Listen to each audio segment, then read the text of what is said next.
Body parts. They've been selling body parts. That's old. That's not new. That's why black people don't like to go to hospitals. They go to get their toes clipped, their fingernails clipped, and they wake up and their foot's gone. They've been utilizing the organs of black people for years, the organs and the body parts and the members of African-American people, and that goes back to George Washington. There's a long-time myth that George Washington had wooden teeth. We've heard that myth growing up in school. The reality is George Washington did not have wooden teeth because common sense will tell you you can't put wood in your mouth, it gets wet, and wet wood is useless. What George Washington did, he had the teeth of his African slaves yanked out of their mouths, and he made dentures out of these teeth, and they're on display. His dentures are on display at museums right now.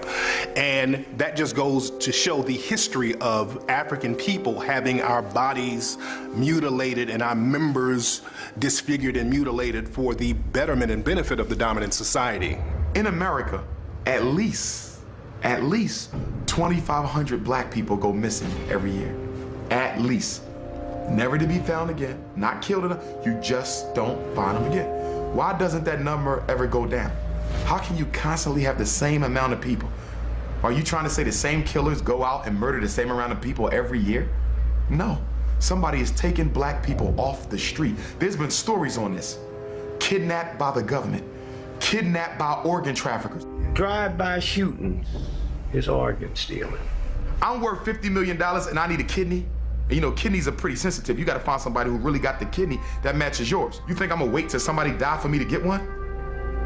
If I don't get one soon, I'm gonna die. So guess what I'm gonna do? I'm gonna pay somebody to go research people. Okay, let's go look at all the black organ donors. Let's look at all the black people who got organ donor on their driver's license, which is why I'm not a friend of that. I say, if you wanna donate your organs, put it in your will. Say that if I die, this could go to my family, my relatives, my friends, or whomever. But when you put it on your license, I believe you make yourself a public target. And so what did they find? We got a guy in Los Angeles. He has the same blood type as you, same kidney type as you likely. He healthy though, he ain't likely to die no time soon. He don't know you, so he ain't gonna give you no organ for free. So guess what we're gonna do? We're gonna arrange a murder that makes it look like he was in a car accident. We're gonna arrange a murder that makes it look like he committed suicide. So the next thing you know, you coming out the gas station, boom, you get hit by a Mack truck, you dead, gone. You get taken to the funeral home, your family come to the funeral, they don't know that before your body got laid to rest, a little hole was poked and they pulled your kidney out. A lot of people don't know, when you get arrested or even when you get convicted, a lot of times law enforcement or police will swab your mouth for DNA.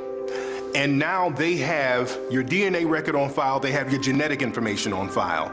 And you have to understand, with law enforcement, a lot of times they'll sell your information to tabloids and, like, especially celebrities, they sell their information to tabloids and magazines and news outlets all the time. So it's not a stretch to believe that they won't use your DNA or your genetic information for nefarious reasons. You, my son. Cops come by and inform me you just been shot dead. You don't have jurisdiction over that body. That's the coroner. You can't get that body till the coroner release you. So we'll get released, we go down and pick it up, and I see all these cuts and these stitches. I just thought they was doing a routine investigation, following the family. I didn't know they took your organs. I'm under all this stress, my son is dead. Now you buried now, I can't dig you up because the court got to have permission. Most of those cases is organ stealing.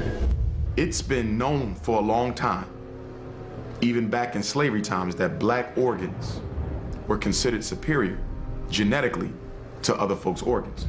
For example, whenever there's a transplant, okay, especially when rich folks get heart transplant, liver transplant, kidney transplant, they like white, they like black organs. We had a famous case in Pennsylvania, Governor Casey, who was one of the most racist governors who ever lived, back in the late 80s, early 90s.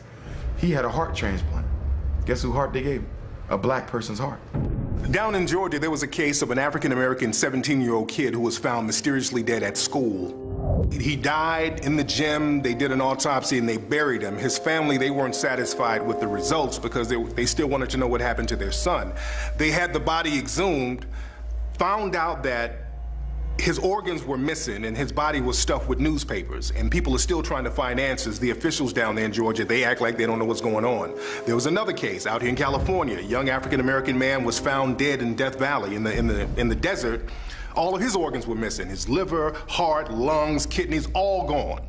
There's a case in the UK recently. A Somalian girl was brought over there for organ harvesting. They found out that they were going to harvest her organs and they stopped that. There was another case in Asian couples. They went over to Africa. They adopted a black girl. 2 weeks later, she was dead. So these cases of organ harvesting are just going on all over the world, and people are being real quiet about it. The Rodney King riots. The cops arrested 18,213 black folks. They couldn't account for 10,000 of them. That's what happened in New Orleans. Remember when you saw those helicopters? They were picking up all them black babies and taking them up in the helicopter. And my husband and I sit there and said, we wouldn't have sent our son with them. I don't care who they was. We'd all died in the water together. We wouldn't have sent our baby up there. And they never got a bunch of those children back, as we all know.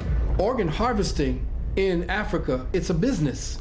In fact, they've set up so many sophisticated places around the so-called third world where there are nations like France, England, New Zealand, Israel. All these places now are looking in the impoverished areas because mostly in these impoverished areas like Brazil, places in South Africa, right here on this continent, wherever there's poverty, there's crime. And wherever there's crime, you know there's a lot of deaths and there's a lot of shooting. They are killing black people for their organs. Think about it. Organs are the only commodity that people must have to live that you cannot buy in a store. So if I am sick and I need a heart, I can't buy that. And we know all the problems with the fake hearts. That they can give a pacemaker to a bad heart. But what about when the heart needs to be replaced? You gotta find a match and it ain't none on the donor list? And I'm worth $50 million and I could care less about black people anyway? Guess what? Somebody gonna get shot in a drive-by. Switch over to Haiti.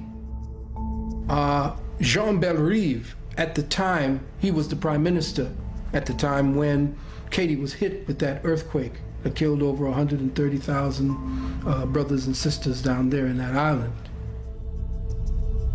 They had a report on CNN with Jean Bellerive, and he said specifically that there was organ harvesting and child kidnapping going on.